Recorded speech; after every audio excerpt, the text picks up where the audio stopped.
Before we begin, a quiet favor. Like, share, and subscribe. It helps these forgotten stories find their way. Now, listen closely. I don't talk about last winter much. People look at you funny when you describe something that fundamentally shouldn't be possible.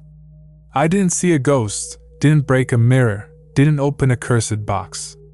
All I did was wake up one Tuesday and realize that whatever was watching me already knew what I was going to do. It knew 24 hours in advance. It started with a text message. It was late November, the kind of crushing cold that makes the city feel empty.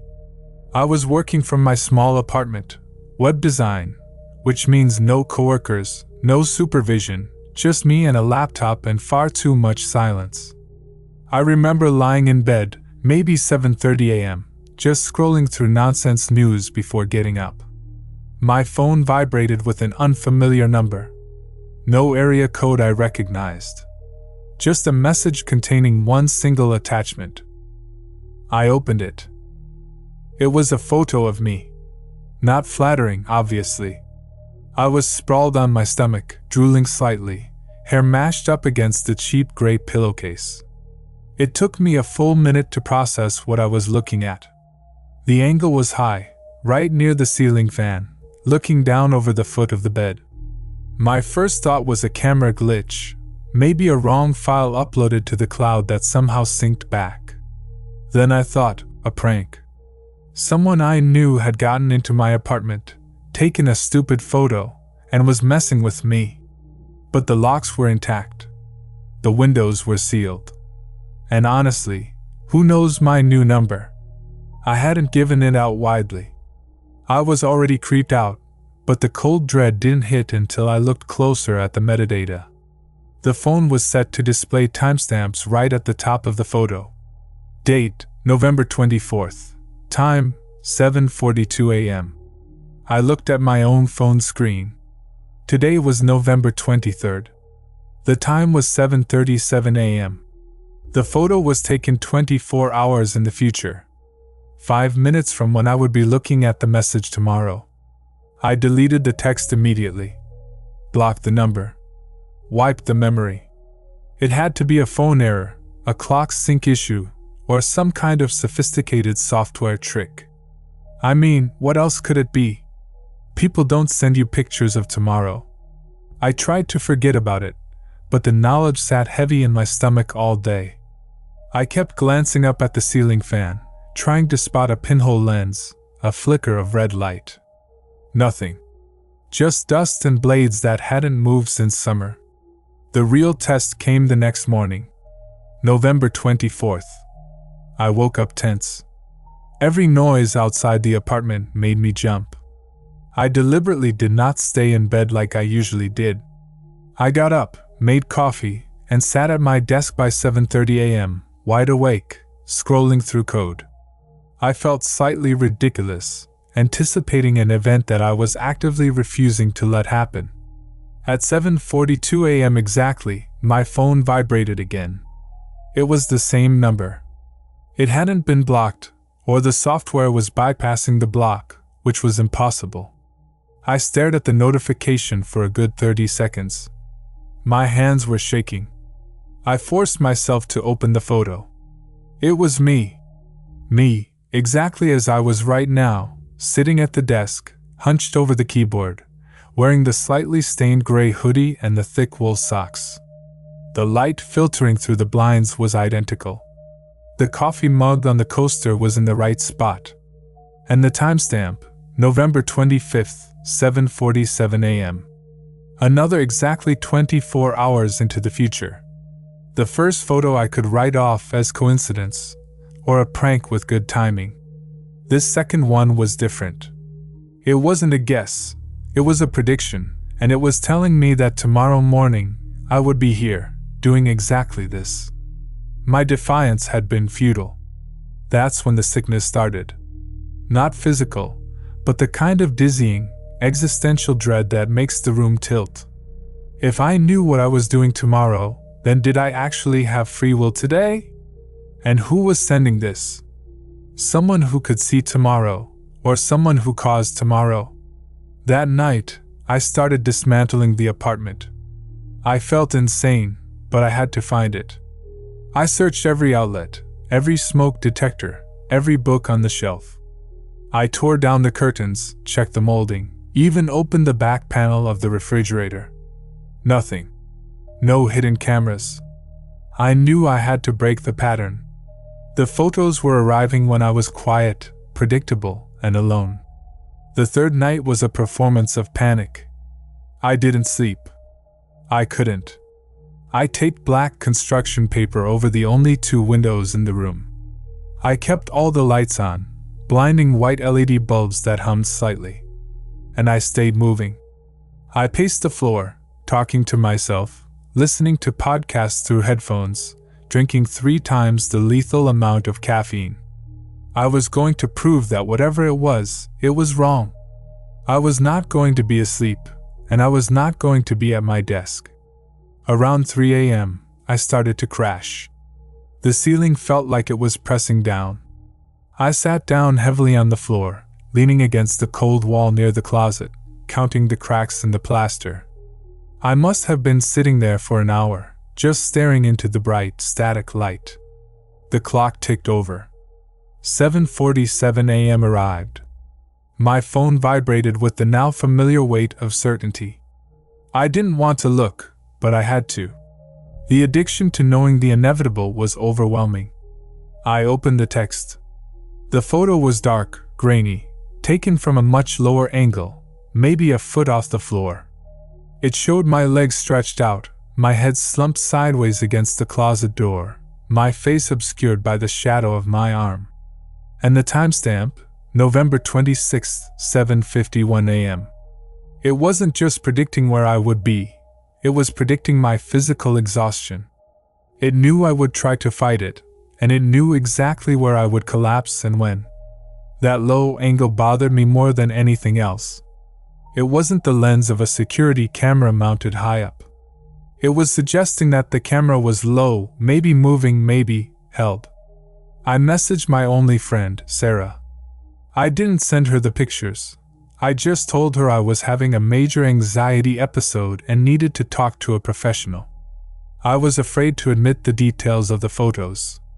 I knew the moment I said the photos are from tomorrow, she'd schedule an intervention. She insisted I come stay with her, just for a night, get out of the apartment. I told her I couldn't leave.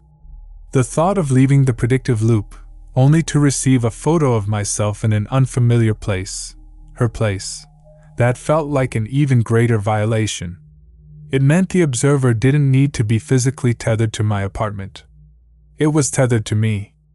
For the next 4 days, I was a wreck. The photos kept coming, always showing me in some state of temporary unconsciousness, once on the couch during a documentary, once leaning over the kitchen counter waiting for water to boil. Always 24 hours ahead. I stopped trying to fight the sleep. I started trying to find the observer within the predicted moment. If tomorrow, 10 a.m., I am predicted to be napping on the chaise lounge in the living room, then today at 10 a.m., I sit on the chaise lounge, waiting. Not napping, but wide awake, eyes scanning, holding my breath, listening for a click, a sound, a shift in the air. It was a terrifying game of hide-and-seek, where I was always the blinded seeker and the hider was already gone before I even got there. I started noticing small details in the photos that weren't immediately visible to me in the moment. In one photo, where I was curled up under a blanket, the angle was tight.